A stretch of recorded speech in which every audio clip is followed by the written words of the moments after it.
नमस्कार. आपण ऐकत आहात चैत्राली लिखित मोहब्बत भाग 54. अहो, सत्याला शोधत आहात ना? म्हणून म्हणालो. तो हसतच बोलत होता, पण हिला मात्र खूप ऑकवर्डनेस जाणवत होता. आरोही, तोच कानावर आवाज पडला. अगं जायचं आहे ना आपल्याला? विना तिच्या जवळ जात बोलली. कुठे? पण तिला तिचा हा प्रश्न समजला नाही. अगं कुठे काय? तू, मी व जीजू चाललो आहात ना बाहेर? तिने तिला थोडं दटावत म्हटलं. विनाला वाटत होतं की तिला माहीत असेल. आणि हे सुद्धा? तिने ना तिने नंतर नागराजकडे पाहत उगाच लाजत म्हटलं. तूही येते आमच्याबरोबर? तिला मात्र प्रश्न पडला, कारण ते दोघेच जाणार असं इतक्या वेळ तिला जे वाटत होतं. इन्स्पेक्टर आरोही, आपल्याला तुमच्या बंगलोवर जावं लागणार आहे. आत्ता लगेच. पण विना काही आत बोलायच्या आतच तोच तो धारदार सत्याचा आवाज आला. तसं तिने मागे पाहिलं. सत्या तिच्याकडेच पाहत होता. तिचं लक्षच नव्हतं मागे इतका वेळ. दोघांची नजरानजर झाली. दोघं क्षणभर नजरेत हरवले. पण त्याने स्वतःला सावरलं आणि दुसरीकडे म्हणजे नागराजकडे दात ओठ खात पाहू लागला. ते दोघे हसून बोलताना, नागराजला हसताना म्हणजे त्याने जे पाहिलं होतं. Okay sir. तिनेही स्वतःला सावरलं आणि आलेच मी पर्स घेऊन म्हणत जाणार पुढे तशी विनाने तिच्या हातात तिची पर्स ठेवली, जी तिनेही हसून घेतली. आता चलायचं इन्स्पेक्टर आरोही? त्याने म्हटलं. तसे तिने फक्त मान होकारार्थी हलवली आणि त्या दोघी गाडीत जाऊन बसल्या सत्याच्या. सत्य आज योगायोगाने गाडी घेऊन आला होता. सत्या, मीही येतोय सोबत. उगाच वेळ वाया घालवायला नको. त्या दोघी जाताच नागराज म्हणाला. सत्याने आत बसलेल्या आरोहीकडे एक नजर टाकली. तीही त्याला पाहत होती. ठीक आहे. पण सत्या त्यावर जास्त बहस न करता आत गाडी जाऊन बसला. ह्या दोघी मागच्या सीटवर बसल्याने नागराजला सत्याच्या ड्रायव्हिंग सीटच्या शेजारच्या सीटवर बसावं लागलं. अर्थात आपल्या हिरोने नेहमीप्रमाणे आपला फ्रंट आरसा ॲडजस्ट केला आणि सगळे निघाले. गाडीत सत्याचं लक्ष फक्त आरशातून तिच्याकडे होतं. पण हे तिघे या केसबद्दल डिस्कस करत होते. विनाला काहीच माहीत नसल्याने आरोही तिला याबद्दल सांगत होती. आणि केस किती गंभीर आहे हेही. ज्याचं अप्रूप नागराजलाही वाटत होतं. त्याची या दोघांबरोबर ही पहिलीच केस. त्यामुळे आरोहीचे केसमधले बारकावे पाहून, तिचे ते प्रश्न ऐकून त्याला खरंच आपण एका भारी टीमबरोबर काम करत असल्याचा अभिमान वाटला. हाय वैशाली. सगळे आरोहीच्या बंगल्यावरून जाऊन चेंज करून फॉर्मल ड्रेस घालून आले होते. चोप्राच्या मेन्शनवर. चोप्रा मोठा बिझनेसमन असल्याने त्याचं मोठं मेन्शन होतं. वैशालीला आधीच नागराजने ते आल्याचं सांगितल्याने सिक्युरिटीने आत सोडलं होतं. आत येताच नागराज हसून वैशालीला बोलला. तसं सगळ्यांचं लक्ष त्या वैशाली चोप्राकडे गेलं. तिला पाहून आरोही आणि विनाला नकळत का होईना एक कॉम्प्लेक्स आला. त्या दोघे आपण पोलीस आहोत हेच विसरून गेल्या होत्या तिला पाहून. तर सत्याचे लक्ष घरात आणि घरातल्या इतर इम्पोर्टेड वस्तूबरोबर तिच्याकडे अधूनमधून होतं. वैशाली चोप्रा आणि आदित्य चोप्रा दोघांचं लव्ह मॅरेज. वैशाली ही महाराष्ट्रीयन, पण पेंटिंगची जाम आवड असलेली. ती कायम जुन्या आणि इम्पोर्टेड असे पेंटिंग जमवायची. तर आदित्यलाही सेम छंद. असेच एकदा एका प्रदर्शनात आले असताना दोघांची भेट झाली आणि त्यातून मैत्री, प्रेम आणि मग लग्न असा सुरळीत एकंदरीत प्रवास सुरू झाला होता. आज 7 वर्षे ते सुखाचा संसार करत होते. पण या सुखी संसारात अजून कळी भरली नव्हती. त्याचंच ओझं घेऊन वैशाली उदास असायची. पण आदित्यचं तिच्यावर खूप प्रेम असल्याने तोच तिला जगायची प्रेरणा देत होता. तिचं लक्ष यातून बाहेर पडावे म्हणून त्याने तिला परत पेंटिंग करायला लावत असे, जे लग्नानंतर जरा कमी झालं होतं. सर्व काही सुरळीत चालू होतं. आठवड्यापूर्वी ही दोघं खुश होते आपल्या एकमेकांच्या सहवासात आणि अचानक त्याला बिझनेस टूरसाठी शहराच्या बाहेर जावं लागलं. दोघांनी मनावर दगड दगड ठेवून एकमेकांना बाय केलं. रात्री तो व्यवस्थित पोहोचल्याचा मेसेजही आला आणि तो उद्या फोन करेल असंही त्याने मेसेजमधून सांगितलं. पण का माहीत नाही, त्या दिवशी तिची मात्र चलबिचल होत होती. मन अस्वस्थ झालं होतं. दुसऱ्या दिवशी तिने खूप वाट पाहिली, पण कॉल काही आला नाही. आज 8 दिवस त्यात गेले. ती वाट पाहत होती, पण अजून मेसेजही नव्हता, ना कॉल. तिचाही फोन तो उचलत नव्हता. बिझनेस मीटिंग असल्याने तिला कोण जाणार आहे सोबत एवढी माहितीही नव्हती. त्यामुळे कुणाला कॉल लावायचा आणि कुणाला विचारायचं तेच तिला कळत नव्हतं. शेवटी तिने नागराज, कॉलेज फ्रेंड असल्याने आणि संबंध दोन्ही घराचे चांगले असल्याने तिने त्याला सांगितलं होतं सकाळीच. ओके. सत्याने तिचं बोलणं होताच म्हटलं. तो कंटिन्यू बोलत असताना तिला पाहत होता. आरोहीला ते खटकत असलं तरी सध्या केस महत्वाची होती म्हणून ती शांत होती. तुम्हाला कोणावर संशय? आरोहीने मुद्दाम सत्याकडे पाहत वैशालीला प्रश्न केला. तिला आम्हीही आहोत हं, असं त्याला जणू सांगायचं होतं. जे तिच्या त्या बोलण्याचा रोग त्याला कळला होता. त्याने तिच्याकडे पाहिलं आणि परत तो दुसरीकडे पाहायला लागला. संशय असा नाही. वैशाली जरा गोंधळून गेली. म्हणजे मला म्हणायचं होतं की तुम्हाला आज सरप्राईज वगैरे देणार असतील. आता 2 दिवसांनी तुमचा वाढदिवस आहे तर. आरोहीला ते कळालं. तिने नेहमीच्या अंदाजात विचारले होते, पण ते असे प्रश्न व्यक्ती मेल्यावर किंवा साधारण खून झाल्यावर विचारायचे. पण हा गायब होता आणि तरीही हिने असा प्रश्न विचारला होता, ज्याचं भान तिचा चेहरा पाहून तिला समजलं होतं. ज्या प्रश्नाने सत्य आणि वैशालीच नाही, तर वीणा व नागराजही तिच्याकडे पाहत होते.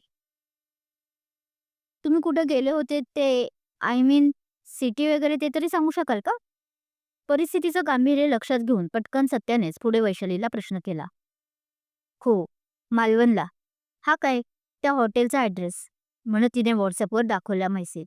सर्वांनीच नोट केला. आरोहीचं मात्र बारीक लक्ष होतं. मेसेज वाचताना तिला काहीतरी वेगळं वाटत होतं. तिने बारकाईनं पाहायला लागली, पण तोपर्यंत वैशालीने हातातला मोबाईल तिच्या हातात घेतला होता. सॉरी, पण ते जरा पर्सनल मेसेज. तिनं तसं केल्याने आरोही तिच्याकडे नजर रोखून पाहायला लागली.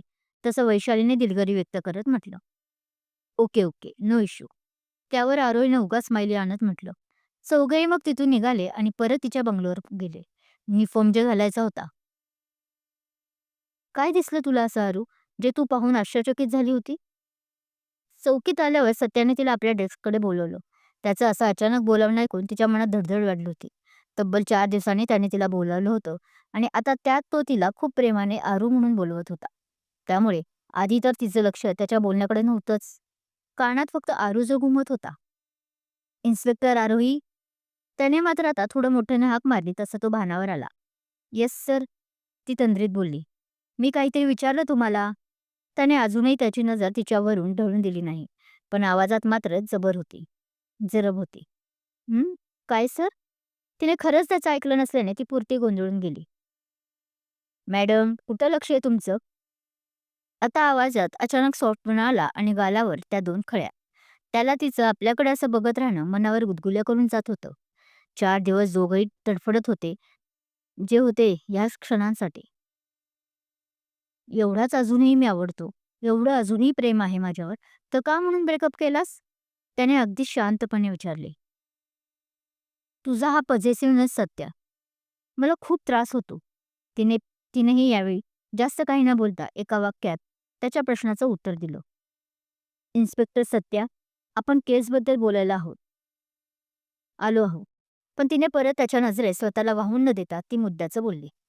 हं, तोही बोलला. पण मनात त्याची चरफडत होत होती. ती त्याला समजून घ्यायला तयारच नव्हती. तिला आपलं प्रेम दिसत नाही का हाच प्रश्न 4 दिवस न राहून पडत होता. मनाला ज्याचं उत्तर तो आज शोधत होता तिच्या नजरेत. त्यालाही कळत होतं की आपला स्वभाव चुकीचा आहे, पण इगो सध्या आडीच होता. बोला, काय दिसलं असं? त्याने केसबद्दल विचारायला आता सुरुवात केली. हां, ते मेसेजमध्ये मला गफलत वाटली. तिने आता जे पाहिलं ते ती आठवत म्हणाली. गफलत म्हणजे? पण त्याला मात्र तिचं बोलणं कळालंच नाही. तुम्ही कोणी डेट चेक केली का? तिच्या त्या व्हॉट्सअपवर? तिने त्यालाच प्रश्न केला. डेट? ते कशाला पाहायचं? 8 दिवसापूर्वीचीच असणार ना? त्याने म्हटलं. पण तिचा प्रश्न आता त्याच्याही मनात घुंगावत होता. नाही म्हणजे मलाच असं वाटलं की डेट 2 दिवसांपूर्वीची आहे. कदाचित माझ्या बघण्यात चूक झाली असेल. ती स्वतःवर शुअर नव्हती. कारण वैशालीने लगेच मोबाईल हिसकावून घेतला होता. बरं, मी जाऊ का सत्या? सर, तिने हळूच म्हटलं. ते फोन करून बघा जरा त्या हॉटेलला. त्याने ऑर्डर सोडली. हो, विना इन्फॉर्मेशन काढत आहे. तिने ही माहिती दिली आणि त्याला सॅल्यूट करून निघून गेली. मध्यंतरी ती त्याला सॅल्यूट करायची बंद झाली होती. साखरपुडा ठरल्यापासून. कारण त्यानेच तसं करायची गरज नाही म्हणून सांगितले होते स्वतःच. तो खूप काही मोठा नव्हता. ना वयाने ना पोस्टने. त्यामुळे त्यानेच मनाई केली होती. पण आता मात्र ती त्याला सॅल्यूट ठोकून गेली होती. ज्याचा त्याला राग आला होता. पण सध्या कामं खूप पेंडिंग असल्यानं त्याने परत आपल्या चालू कामावर लक्ष दिले.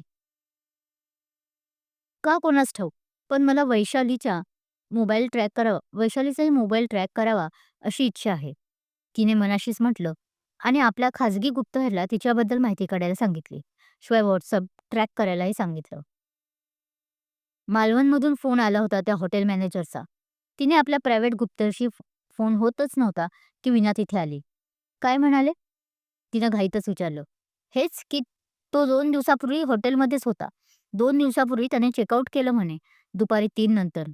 वीणाने मॅनेजरनी सांगितलेली माहिती दिली. "पण तू कोणाशी बोलत होती?" तिला असं गडबडताना पाहून वीणाच पुढे तिला विचारते. "मी? कुणाशी नाही." तिने थोडं गांगरतच म्हटलं. पण वीणाला तिच्यावर शक आला होता. ती तिला एकटक पाहायला लागली. "अगं ते हां, आईचा कॉल आला होता. त्यांनी बोलवलं आहे ना मला रात्री जेवायला. तेच सांगत होत्या, लवकर या म्हणून." तिने मला म्हणायला आत्ता जे सुचलं ते पटकन बोलून गेली. "अच्छा, सासूबाईंनी जेवायला बोलावलं आहे तर. मग मजा आहे बाई एका मुलीची." पण तिला आता हे पटलं नसावं, कारण दुपारी आलेला कॉल आरोहीने स्वतः सांगितलं होतं. त्यामुळे आत्ताही त्यांचाच आला असेल असं तिला वाटलं, कारण आरोहीची सासू किती प्रेमळ आहे हे तिच्या एव्हाना 15-20 दिवसात लक्षात आलं होतं.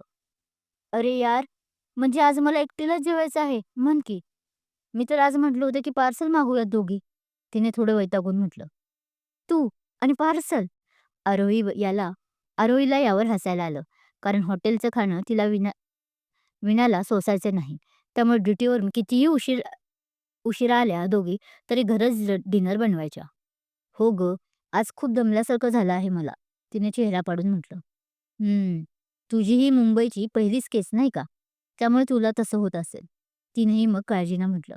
"वीणा वीणाची खर्च या 15-20 दिवसात वीणाचा खरंच या 15-20 दिवसात पहिलीच अशी केस होती.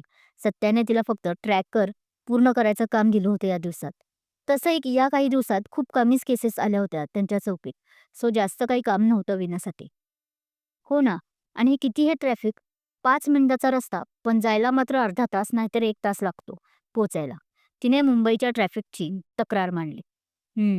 होईल तुला ही सवय. आता केसमुळे आपल्यालाही सोबत फिरावं लागेल." तिने काळजीनंच तिची पाठ थोपटत म्हटलं. "ऐक ना, आपण असं करायचं का? तूही सोबत चल. उगा एकटीसाठी कशाला बनवते? लवकर म्हणजे आत्ताच जाऊ ना घरी आपण दोघी.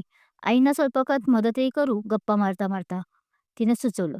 त्यांचं भांडण नसतं झालं ना, तर ती एकटीच गेली असती सत्याबरोबर. पण आता तिला एकटीला जायला नको वाटत होतं. कारण कुठेतरी तिला असं वाटत होतं, की त्याच्या आईला त्यांच्या ब्रेकअपबद्दल कळालं असावं. आणि म्हणूनच कसं जायचं आपण? कसं फेस आईंना करायचं या विचारात असतानाच तिला ही आयडिया सुचली होती. वीणासमोर कमीत कमी आई जास्त काही बोलणार नाही असं तिला वाटलं आणि म्हणूनच आता ती तिला येण्यासाठी फोर्स करत होती. हे बरे. पण मी आलेलं चालेल ना तुझ्या सासूबाईला?" "नाही, त्यांना काही तुझ्याशी प्रायव्हेट गोष्टी बोलायच्या असतील तर उगाच." "आणि हो, तुमचे अहो, त्यांना चालेल ना मी आलेलं? एक वेळ सासू मला खपवून घेईल, पण तुझे अहो, सो आधी विचारून घे मग बघू." तिने हसत म्हटलं. "बरं, मी सांगून येते. सासूबाईंची तू काळजी करू नकोस. त्या खूप मनाने चांगल्या आहेत आणि काही बोलायचं आहे त्यांना म्हणून तर तुला घेऊन जात आहे." शेवटचं वाक्य ती हळूच म्हणाली. "काय? काय म्हणालीस तू?" पण विनाला ते ऐकू गेलं नव्हतं शेवटचं वाक्य. "काही नाही गं. अहो, पण माझे काही म्हणणार नाही, पण तरी त्यांना सांगून येते. आपण चाललो आहोत ते. आणि सरांना पण सांगायला जाऊ आपण नंतर." तिने हसत म्हटलं. चालेल. पण आधी ये विचारून." विनाने डन म्हणून थम्सअप केलं तसं हसत आरोही सत्याच्या डेस्ककडे गेली. "हं, बोला मॅडम. कुठवर आलाय तपास?" तिला समोर पाहताच तो मनात खूप खुश झाला. पण तरी खुशी चेहऱ्यावर न दाखवता तो आपल्या ॲटिट्यूडमध्ये म्हणाला. "तपास सुरू आहे सर. मॅनेजरचा कॉल आला होता इन्स्पेक्टर विना यांना." असं म्हणून ती सर्व सांगते जे विनाने आता तिला सांगितलं होतं. "ओह, म्हणजे तो मालवणमध्येच असण्याची शक्यता आहे. मला वाटते तो त्या वैशालीच्या बर्थडे सरप्राईज पार्टीची तयारी करत असावा. तुम्ही बायका उगाच टेन्शन घेता." त्याने हसत तिला टोला मारला. "तसं असलं तर चांगलंच आहे. पण तरी सर, सॉरी म्हणजे मी तुम्हाला आधी सांगितलं नाही, पण माझ्या गुप्तहेरला तिचीही इन्फो काढायला सांगितली आहे." तिने मात्र त्याला सगळं सांगितलं जे विनापासून तिने लपवलं होतं. अजूनही तिचा सत्यावर विश्वास होताच ना. चांगली गोष्ट आहे. पण त्याची गरज मला नाही वाटत भासेल म्हणून. त्याआधीच तो घरी आला असेल असं मला वाटतं. तो गंभीर होत म्हणाला. "बरं, तुला सांगायचं विसरलो. आईला आपल्याबद्दल कळालं आहे आणि तिने तुला जेवायला बोलावलं आहे रात्री." माझ्याबरोबर येतेस का आत्ता मग? त्याने थोडं चाचरतच विचारलं. वाटलंच होतं मला. ती थोडी रागात हळू आवाजात बोलली. त्याने तिच्याकडे पाहिलं. हो, मला आला होता त्यांचा कॉल आणि मी व मीना घरीच जात आहोत आत्ता. तिने स्पष्ट त्याला सांगितलं. आता घरी वीणा येतीये म्हटल्यावर सत्या काय म्हणतोय हे जाणून घेण्यासाठी ऐकत राहा मोहब्बत. कथा आवडत असल्यास लाईक करा, कमेंट करा, शेअर करा आणि हो, अजूनही चॅनल सबस्क्राईब केला नसेल तर सबस्क्राईब जरूर करा. Thank you.